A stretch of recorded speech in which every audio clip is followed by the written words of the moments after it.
The indie author revolution has been around for more than a decade, but we indies continue to push the boundaries of what we're capable of. From getting over initial prejudices to staring down perfectionism and author imposter syndrome, we've become a force to reckon with. Now, after years of hustle and grind, we indies are rebelling again. Gone are the days of publishing a book a month until we drop, and in its place we're sowing the seeds of a better way. A way with more ease, abundance, and flow. Get ready to learn about indie authorship from a whole new perspective. We're about to cover everything from releasing your poverty mentality to manifesting your millionaire author destiny. I'm Carissa Andrews, and this is the Author Revolution Podcast.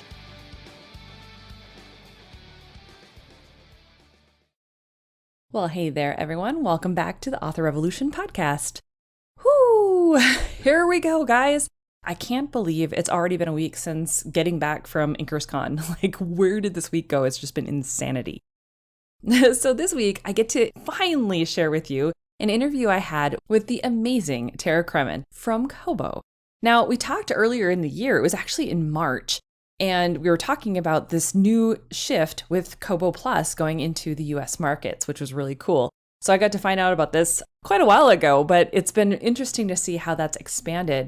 Now, from the different conferences I've gone to since then, selling direct has really become a thing that authors should be paying attention to.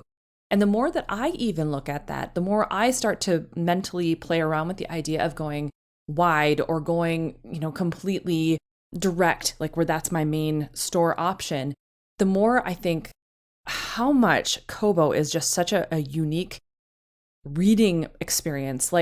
You'll find out in this episode that I obviously love my paperbacks. And part of the reason for that is we're building a library, an actual physical library in our house so that we have a lot of books and it's going to look really cool when we sell our house. But also because we love books, obviously. So I've been buying a lot of paperback books lately, but I do love the idea of having an e-reader device that can be customizable and, where you can write in the margins. And you'll find that there are a number of Kobo devices that actually do this now. And so it's been interesting to me as I'm, thinking about the future of what I'm going to do as an author and the future of myself as a reader. It's like I was playing with both at the same time when talking to Tara, because I am both. I'm obviously entrenched in both worlds. I love my reading and I love my writing.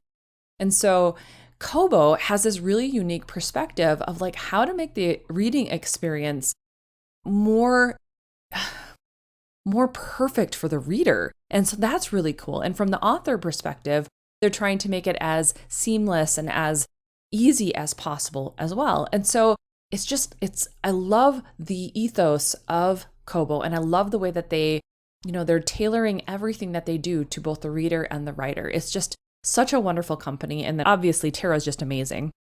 And so when you're listening to this episode, I hope you get as excited as I am when it comes to the future of what's going to happen with publishing, with reading, with everything that we're doing, because the doors are opening. There are some new and wonderful things on the horizon. And I just feel like we have, as indie authors, so many more opportunities even now than we did 10 years ago, right? Obviously, there were things that weren't in existence 10 years ago.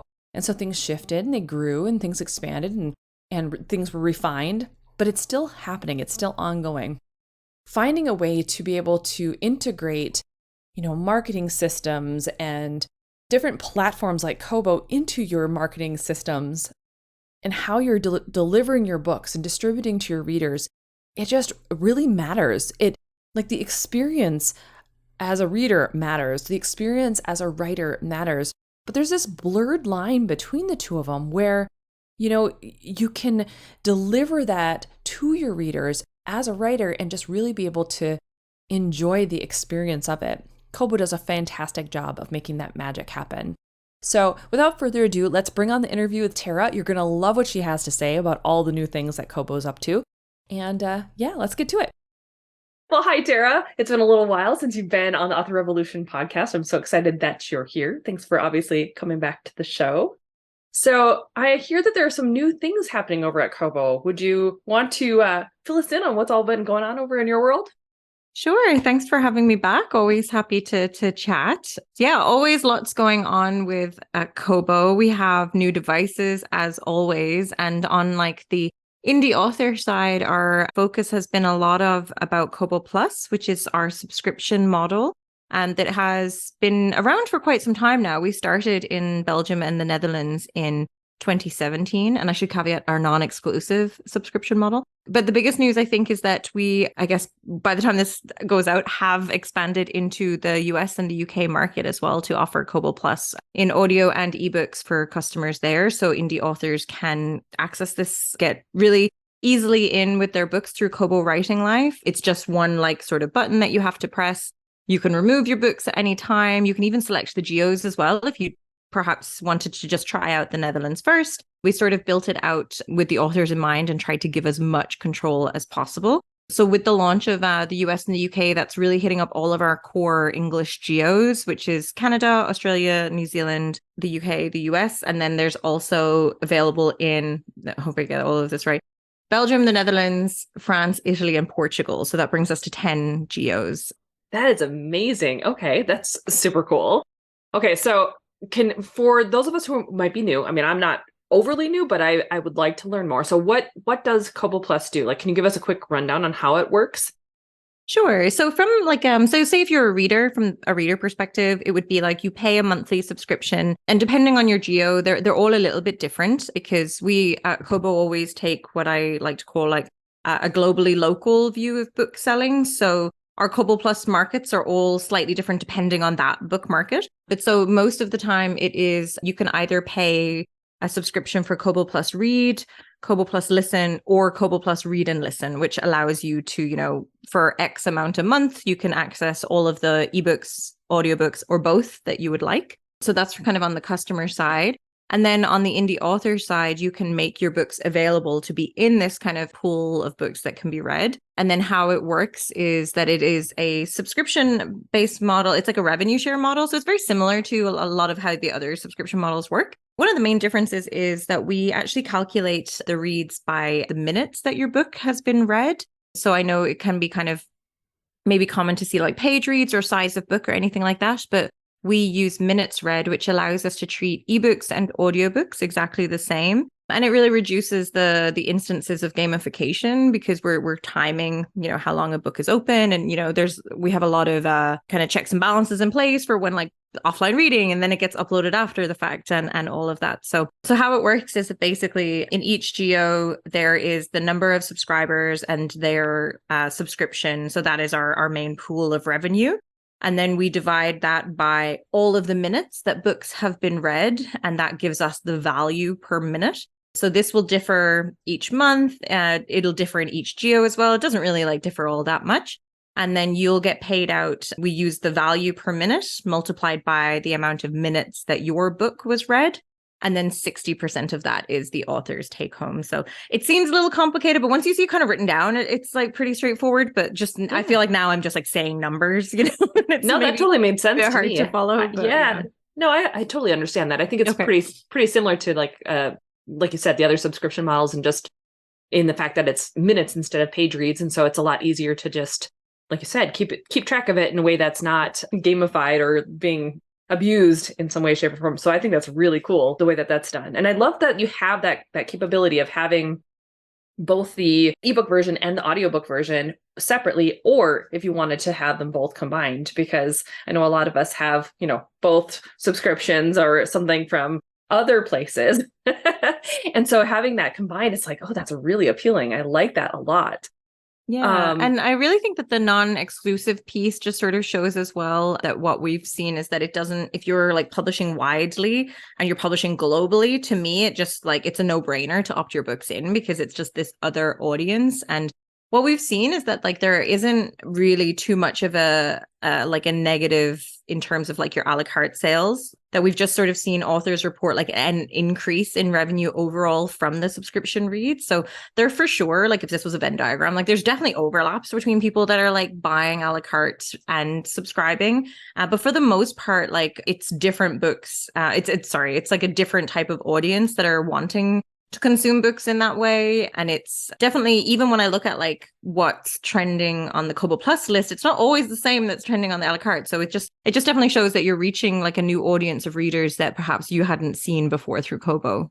Yeah, that's really cool. And the fact that it's not exclusive, then it also gives you that opportunity to be technically in both of those. I mean, honestly, because you could be hitting that audience who loves the subscription-based model. And then you got the people who obviously just like, I'm kind of both. It's like, I love both. And so to me, it doesn't matter as long as I love the author. I will just follow them anywhere. But I think it's really cool that there's opportunities in all of that. And so like you said, there's no downside to subscribing to it and being a part of Kobo Plus. I mean, it just seems like a no-brainer, especially if you are wide and you're doing all these opportunities to try to get your books out there.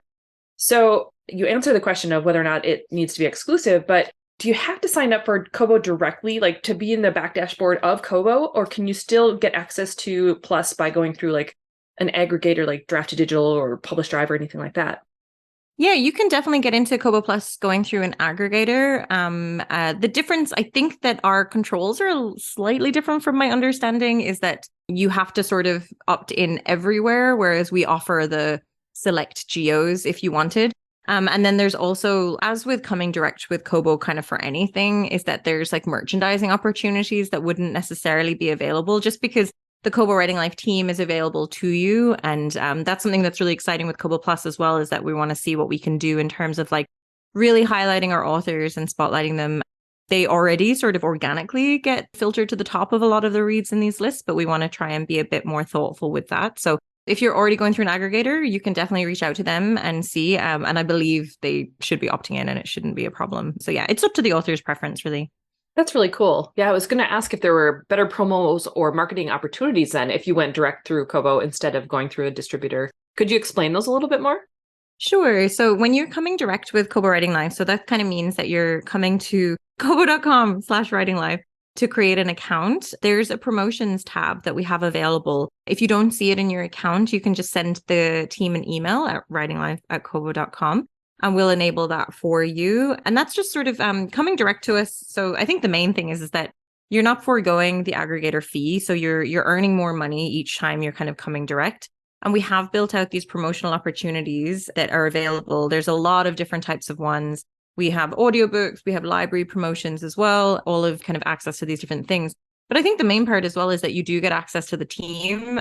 We're very hands-on. We're, my team are this really dedicated book selling team that just love the indie community, and we sort of live and breathe this stuff. So you do really get that hands-on kind of like, we're going to take the time and like look at your books and really give you advice and what we see. So that's sort of like the difference between coming direct versus going. And I know sometimes it makes sense that you're happy to forego the extra 10% because when you're wide, it is a lot to have to publish on 4 or 5, 6 different platforms. But we do anecdotally hear that our platform is probably one of the easiest to publish to. And we do try and make a lot of improvements throughout to try and give as much information as possible. For example, one of the things we've been working on a lot, which I hope will be expanded to the broader KWL community, is the new sales dashboard that we have. So we've integrated audiobook sales and ebook sales in one place and sort of also added some new features where you can get your pre-order numbers. There's just different graphs, like a lot more insights. You can download the data so you don't have to wait for the sales report potentially. And we're working on also integrating the Kobo Plus data as part of this. So we want to be able to like show the authors, your promo is working, like putting your books in is working. We want to show you that as quickly as we can. So that's something that you have access to that you might not get if you're going through an aggregator. But again, it's totally down to whatever the author preference is and what makes the most sense to them. Gotcha. Does Kobo help like organically? If you're a part of Plus, like, is there any kind of thing that kind of happens in the back side of things, not necessarily a promo, but where they're like, hey, let's feature some of these authors who are in Kobo Plus? Like, does that ever happen? Yeah, absolutely. We do sometimes have like a Kobo Plus author of the month. There was one of our authors, I've lost the name off the top of my head, but one of our authors was featured last month. And sometimes if we're doing different promotions or we do different backlist sales and stuff. So if you're also in Kobo Plus, we'll likely try and double the features that are available there.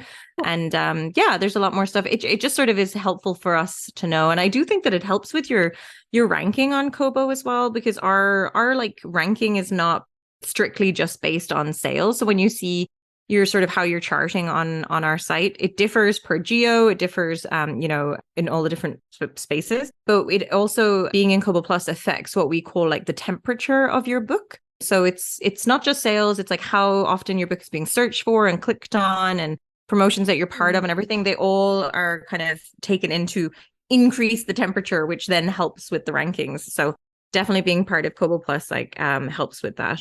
That's really cool. I like that a lot. I think it makes a lot of sense too, because it's just one more added benefit to being a part of that subscription and being able to like tell people, hey, like I'm a part of this thing. It's really awesome. Go check it out. So how many, I think you're different, right? So how many audiobooks or ebooks can a subscriber to Kobo Plus take? Like, is it capped at any point, or can they just, well, however many books they can read? I believe it's however many. I think it's unlimited as far as I know. I mean, yeah, I believe so, but I would need to double check that. But I believe it is unlimited. That's really cool. That definitely differentiates you too, because then there's not a limit of how many books you can have in your library for a bit.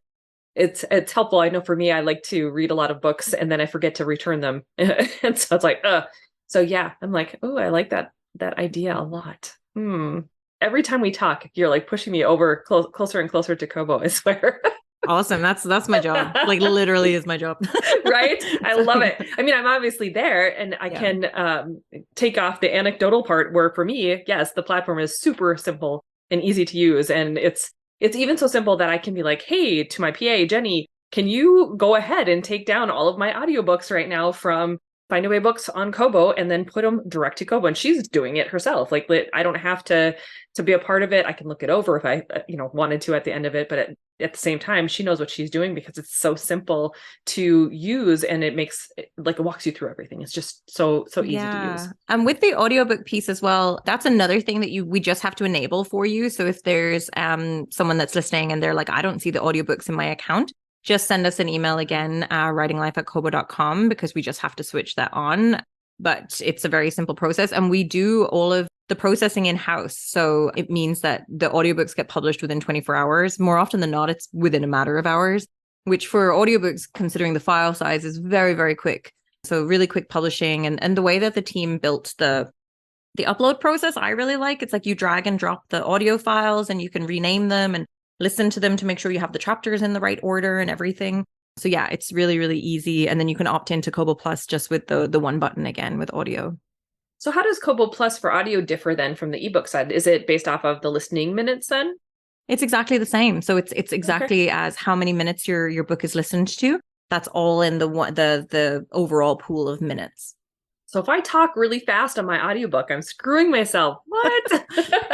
We did a lot of tests about because I know there's sometimes the question about like slow readers versus fast readers or things like that.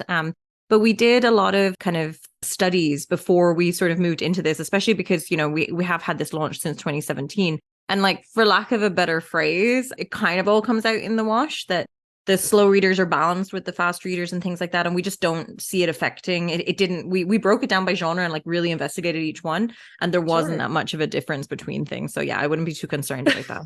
Well, that's good. I suppose you could always like increase the speed too when you're trying to listen to something. So there's always that too. Right. That's actually what I do with when I'm learning something new. I'll listen, and if the people are really slow at talking, I'll actually speed it up so I can listen to it faster. So I only do that when I did that yesterday because I had a book club and I had not read the book. So I had to listen to it all on double speed, which was like maybe not the most enjoyable listening experience, but it got the job done. Right? You downloaded that information really quickly and made it happen. I can understand that one. There's definitely times where you're like, I need to get this thing done. And it just, sometimes the speakers are a little bit slow. And I get why they do it too. They're trying to make sure it's understandable. So, okay, there's a free trial period for Kobo Plus on the reader side. So how does that then affect the author side? Like, does it affect the authors? Because like, I think about Amazon's Kindle Vella, where it's like, they had all these first few chapters or first few segments where they're free. And so authors don't get paid for that. Is it the same type of situation, or does it not matter? It is. The authors don't get paid for the free trial period, which is something to consider when you're opting in. But what we kind of see it as is that it's very similar to an author offering sort of like a free first in series. it sort of balances with the marketing efforts that we're doing on our side. Like actually, we just started again in Canada. We have a huge media campaign going on at the moment where there's ads and like, we're all over bus stops and stuff like that. It's actually really, the creative is really tongue in cheek. It's sort of like, who says there's anything wrong with exorcisms in the morning? It's sort of that kind of thing with the tagline as kind of saying, be a reader, not a follower, so just kind of saying that like, you can read whatever you want in Kobo Plus. It's great. But yeah, so it's to sort of counter out like the marketing efforts there. So that would be something to keep in mind. But honestly, it doesn't seem to be that big an issue for authors. Awesome. So do you do a lot of marketing like that for specific genres, or is it for Kobo as a whole? For Kobo Plus, we looked at the genres. We did a lot of romance. We did kind of looked at like what was being read and like just played off of that. Like that's cool. There's an ad. The ad is on YouTube actually, where it's kind of like a just tongue in cheek about a woman's trying to say the name of a title, and it's like I can't even think of it now. But yeah, I'll tease it. I'll send you the link so you can add it in here afterwards to see the ad. But it's cool to see those campaigns going on around the place to kind of generate buzz. That's really cool. I like that a lot. And I like that you're tongue in cheek about things. For me, it's, I don't know what it is about like tongue in cheek or when things are ironic and you're just like, you just got to chuckle at it. I think it's funny. Like genre fiction is so popular. Like why don't we lean into that more? You know what I mean? Like there's no shame in anything you're reading. If you're reading, that's great. Like read whatever you want. Like, Heck yeah. And when you can make it fun, it's even all the better, because people then identify with it better and it makes it more fun. It makes it more enjoyable. I love to have fun. It's like you got to have a little bit of fun and just poke fun at it a little bit. Totally. So it's like goofiness. Oh my gosh. So is there anything else, anything new that's going on then? I kind of alluded to it a little bit in the beginning with Kobo and what's happening on your side of things. Anything that we as authors should look forward to or maybe start checking out right now? I mean, I think the new geos for Kobo Plus is probably like the biggest thing there. And we're definitely expanding to, if there's Kobo Plus geos that don't have audio yet, I would expect that probably soon. So I think that's really, really fun. There's new devices coming out. I can't really talk about the new device just yet, but it will be out actually by the time this is run. But always kind of leaning on more stuff. So what I like to kind of tell people or like remind them with Kobo Writing Life is that you're sort of hitting up the four types of, as I see it, the four types of digital reader that exist. So there's like your standard person that is buying a book, probably owns an e-reader and, follows their authors and does that. And then you have your subscription readers who probably consume very similar, but follow authors for sure, but will just kind of keep consuming everything. You have your audiobook listeners who sort of overlap with your Kobo Plus, but are a bit separate. So some people are very strict to just audiobooks. The demographics are a little bit different there, which is always interesting. And then the last thing is that you have your library, your kind of loaners or lenders, I guess. So you're kind of reaching the library audience as well. So it's, I think it's just really interesting that you can hit up all of those four types of readers just in one place. And then when you think about the devices that we're kind of releasing and putting out, we're very much trying to lean into that as well. A lot of our devices now, sort of the newer ones, have a stylus included. So you can actually mark up your books and take notes and everything. There's audiobook integration with the devices. So you can connect to like either like a Bluetooth speaker or Bluetooth headphones.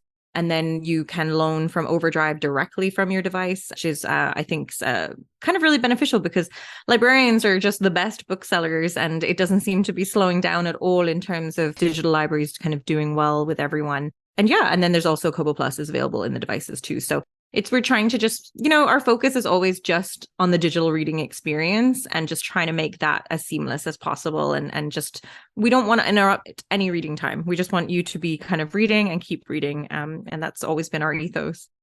Right. And then enjoying it as you're doing it too. I love the idea of being able to write the notes and stuff on the side too. That's really cool. That's neat. So has that always been the case? Like, have you always been able to do that? So we launched, I don't know where it is actually, but we launched the Kobo Ellipsa was our first device. It was actually our largest device. It was like a 10-inch screen and that had our sort of big note-taking capabilities and it's integrated with Dropbox. So you can actually sort of like share your stuff back and forth, really, really kind of seamless integration there. And the fact that you could mark up the EPUBs themselves, I think was sort of a unique feature. I use it a lot for taking notes at work.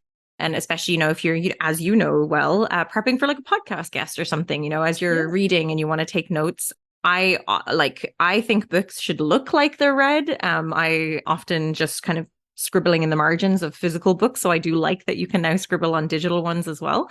And it captures your doodles. That's just something that was a bonus for me. I love but that. Yeah. And it also does the handwriting to text, so if you wanted to export it as perhaps a more readable thing, the Kobo Ellipsa and then the Kobo Sage. And then we're kind of expanding upon that as well now. So there's kind of more and more devices there.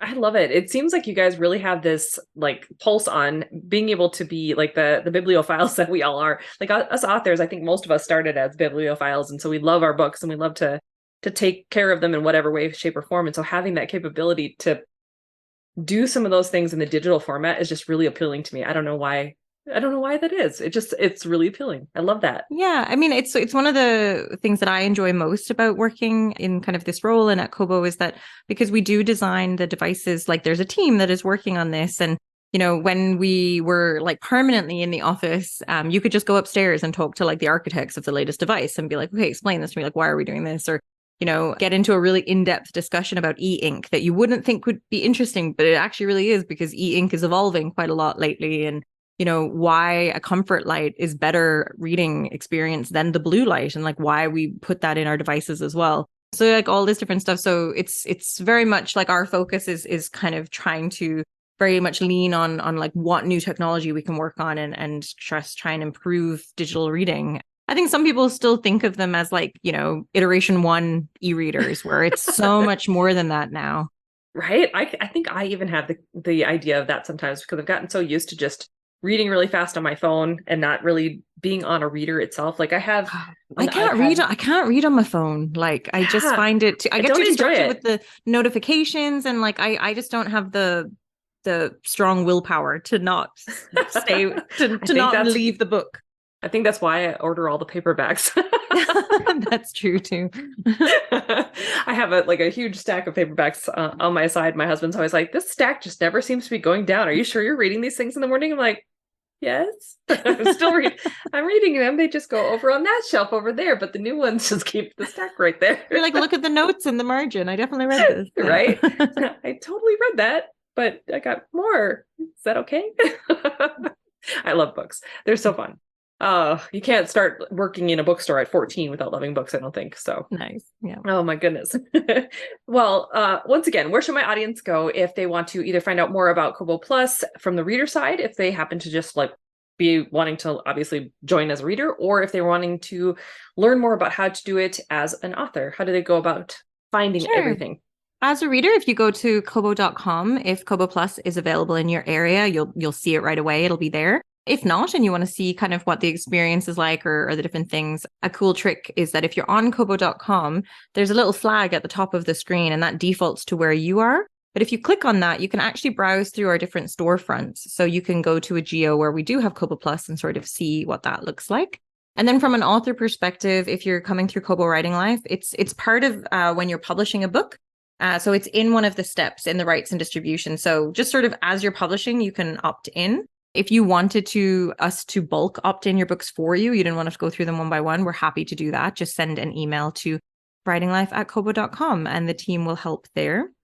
And you can follow us on, I think we're on like all of the socials that are out there. You can just search for Kobo Writing Life. And then we also have the Kobo Writing Life podcast that goes out every other week. And there's lots and lots of good tips and tricks there.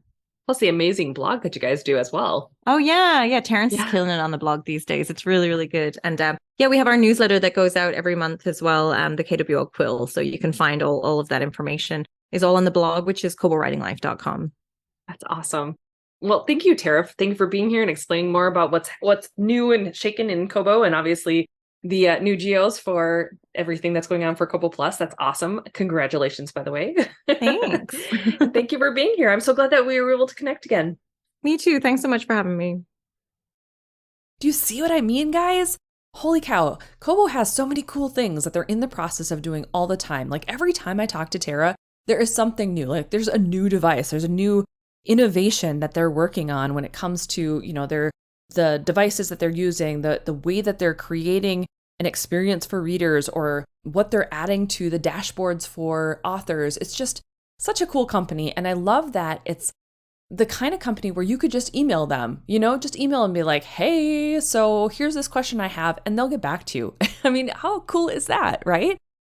So hopefully this episode was helpful. I know it was for me because it continues, like I was telling Tara, it continues to reinforce how much I love this company and how I want to start shifting to more of this type of an experience. And while I live in the United States, I have the the KU membership and the Audible thing, I'm not overly committed to it, right? It's like I used it because it was easy and accessible to me. But the more I think about it, the more I think about the way I want to spend my money, the way I want to spend my time as a reader, the more I feel like I need to shift and switch over to Kobo. And especially now that Kobo Plus is available in the United States, it's really making me rethink my reader habits.